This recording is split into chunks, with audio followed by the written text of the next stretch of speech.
दोस्तों, दुनिया में बहुत सी ऐसी रहस्यमय चीजें और घटनाएं हैं जो आज तक एक मिस्ट्री ही बनी हुई हैं। जैसे कि श्राउड ऑफ ट्यूरिन पे आखिर जीसस क्राइस्ट की डेड बॉडी के निशान कैसे आए, और क्या तूतनखामून का खंजर अंतरिक्ष आया था, क्यों उसने वैज्ञानिकों को 100 साल तक ये मानने में मजबूर कर दिया कि ये खंजर इस दुनिया का है ही नहीं। सॉडर फैमिली के बच्चे आखिर रहस्यमय तरीके से कैसे गायब हो गए, क्या पॉलक सिस्टर्स का सच में पुनर्जन्म हुआ था, आखिर ज़ोडिएक किलर कौन था, और क्यों इस कोड को आज तक कोई भी डिकोड नहीं कर पाया है। ऐसी ही कुछ मिस्ट्रीज आज हम जानने और उन्हें समझने की कोशिश करेंगे। तो आइए जानते हैं। नंबर 6, क्या पॉलक सिस्टर्स पुनर्जन्म को सच साबित करती हैं? क्या आपको लगता है कि कोई मरने के बाद दोबारा जन्म ले सकता है? अगर आप डाउट में हैं, तो आज हम आपको ऐसी बहनों की कहानी बताने जा रहे हैं जो इस बात को सच साबित करने की पॉसिबिलिटीज बढ़ा देगी कि पुनर्जन्म होता है। दोस्तों, मई 1957 में चर्च जाते वक्त एक कार एक्सीडेंट में 3 बच्चों की मौत हो जाती है, जिसमें से एक 9 साल का लड़का था, 6 और 11 साल की 2 सगी बहनें। अपने बच्चों की मौत से पॉलक फैमिली पूरी तरह टूट जाती है। लेकिन इस घटना के 3 साल बाद पॉलक फैमिली में ही 2 जुड़वा लड़कियों का जन्म हुआ। पॉलक फैमिली अपने बच्चों को एक्सीडेंट में खोने के बाद इन लड़कियों के जन्म से बहुत खुश थी।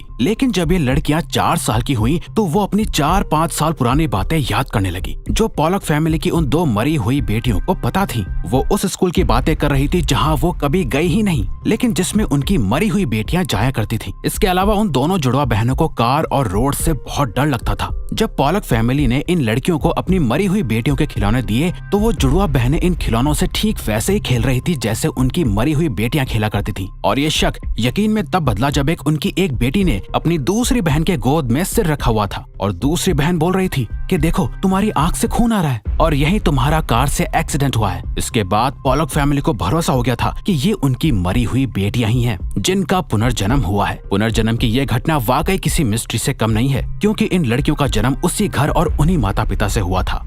Number 5, the shroud of Turin. दोस्तों, श्राउड ऑफ ट्यूरिन एक 14 फुट लंबा लिनन का कपड़ा है, लेकिन इस कपड़े में कुछ खास है जो आज भी एक मिस्ट्री बना हुआ है। दरअसल इस 14 फुट लंबे कपड़े पर एक आदमी का प्रिंट बना हुआ है, जिसके बारे में कहा जाता है कि ये प्रिंट जीसस क्राइस्ट यानी यीशु मसीह का है, क्योंकि इस कपड़े पर बने हुए प्रिंट पर ठीक वैसे ही बॉडी और घाव के निशान हैं जैसे यीशु मसीह की डेथ से पहले उनके शरीर पर लगे हुए थे। ये कहा जाता है कि जब यीशु मसीह की डेथ हुई थी तो उन्हें इसी कपड़े में लगाया गया था, तभी से ये निशान इस कपड़े पर मौजूद हैं। इस कपड़े को पहली बार 1354 में एक मशहूर योद्धा जोफ्रॉय दी चार्नी के पास देखा गया था, जिसके बाद इस कपड़े को 1578 में ट्यूरिन के कैथेड्रल चर्च में रखा गया था और तभी से इसे श्राउड ऑफ ट्यूरिन कहते हैं। वैसे इस कपड़े को लेकर बहुत सी कहानियां हैं, जिसमें से एक ये है कि जब रोमन्स ने जीसस को क्रूसीफाई किया था, तब जीसस की डेथ के बाद उन्हें पूरे रीति रिवाजों के साथ एक लिनन के कपड़े में लपेटकर दफना दिया गया था। लेकिन इस घटना की सबसे हैरानी की बात ये थी कि जीसस को दफनाने के 3 दिन बाद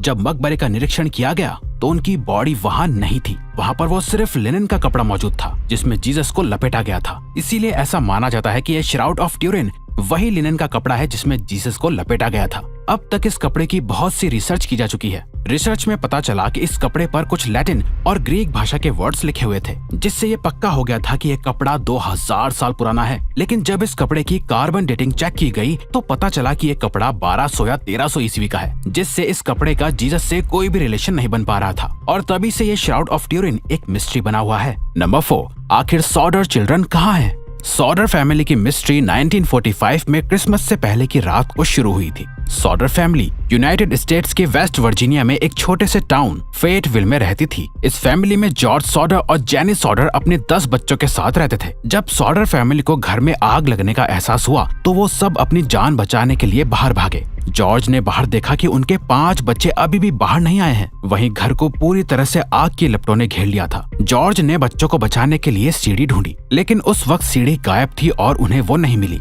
जॉर्ज ने सोचा कि अपने ट्रक्स के ऊपर चढ़कर अपने बच्चों को खिड़की से बचा लूं, लेकिन उस वक्त उनका एक भी ट्रक स्टार्ट नहीं हुआ। और तो और जब जॉर्ज ने आग को बुझाने के लिए पानी ढूंढा तो सारा पानी उन्हें बर्फ में जमा हुआ मिला। जब जॉर्ज के पड़ोसियों ने फायर ब्रिगेड को कॉल करके बुलाने की कोशिश की तो किसी का भी फोन काम नहीं कर रहा था। आखिरकार घर ऐसे ही सुबह तक जलता रहा। 25 दिसंबर की सुबह जब पुलिस सॉडर फैमिली के घर पहुंची तो वहां जॉर्ज के 5 बच्चे या उनकी बॉडीज और लाश नहीं थी। पुलिस ने अपनी इन्वेस्टिगेशन में पाया कि उस एरिया की सभी टेलीफोन लाइंस कटी हुई थी। जेनी यानी बच्चों की मां से पूछताछ करने पर पता चला कि रात को आग लगने से ठीक 1 घंटे पहले किसी ने उनके घर पर फोन किया था, लेकिन जेनी ने उस वक्त उन सब चीजों पर ध्यान नहीं दिया था। और इन्वेस्टिगेशन होने पर पता चला कि एक अनजान आदमी को बहुत दिनों से जॉर्ज के घर के बाहर देखा जा रहा था, लेकिन उस आदमी और सॉडर फैमिली के बच्चों का आज तक कुछ पता नहीं चला है। सॉडर फैमिली ने अपने बच्चों को ढूंढने के लिए हर कोशिश की, लेकिन वो हमेशा नाकामयाब ही हुए। पता नहीं आखिर वो बच्चे कहाँ गायब हो गए थे, और क्या उस अनजान आदमी का इससे कुछ लेना देना भी था या वो सिर्फ एक कोइंसिडेंस था? ये आज भी एक मिस्ट्री है।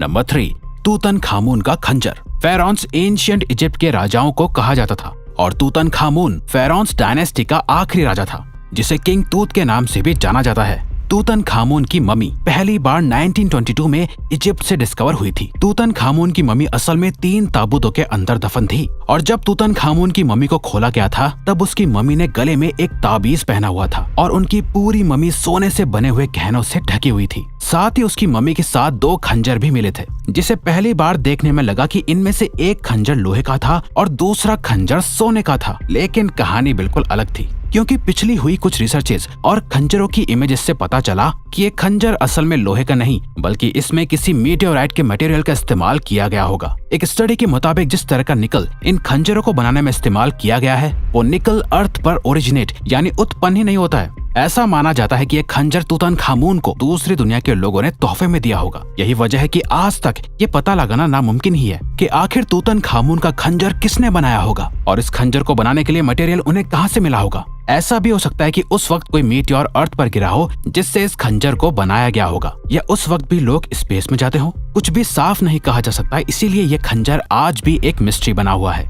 Number 2, the zodiac killer. Zodiac killer की मिस्ट्री असल में 20 दिसंबर 1968 में शुरू हुई थी। 20 दिसंबर 1968 से लेकर 11 अक्टूबर 1969 तक सैन फ्रांसिस्को एरिया में लगभग 5 लोगों का मर्डर हुआ था। दिलचस्प बात यह है कि इन सभी मर्डर्स को एक तरह से किया था। सबसे पहला मर्डर 2 टीनेजर्स का हुआ था, जिन्हें उनकी कार के अंदर गोली मार दी गई थी। दूसरा मर्डर 4 जुलाई 1969 को डार्लिन फेरिन और माइक मचेव का हुआ था, लेकिन माइक इस अटैक से बच गए थे। जिसके बाद एक आदमी ने पुलिस को कॉल करके दोनों मर्डर्स की रिस्पॉन्सिबिलिटी ली। जिसके बाद 1 अगस्त को किलर ने अलग अलग न्यूज़पेपर्स को लेटर भेजकर मर्डर्स की रिस्पॉन्सिबिलिटी ली और इस खबर को पेपर में छापने की डिमांड की, और इस लेटर में ही किलर ने अपना नाम ज़ोडिएक बताया था। लेकिन पुलिस के इन्वेस्टिगेशन में पता चला कि ये लेटर एक झूठ था। जिसके बाद 27 सितंबर को एक और मर्डर हुआ, और इसके बाद 11 अक्टूबर को एक कैब ड्राइवर का मर्डर हुआ, जिसको 3 बच्चों ने अपनी आंखों से देख लिया था। लेकिन उस वक्त किलर का चेहरा ढका हुआ था और केस आज भी एक मिस्ट्री है।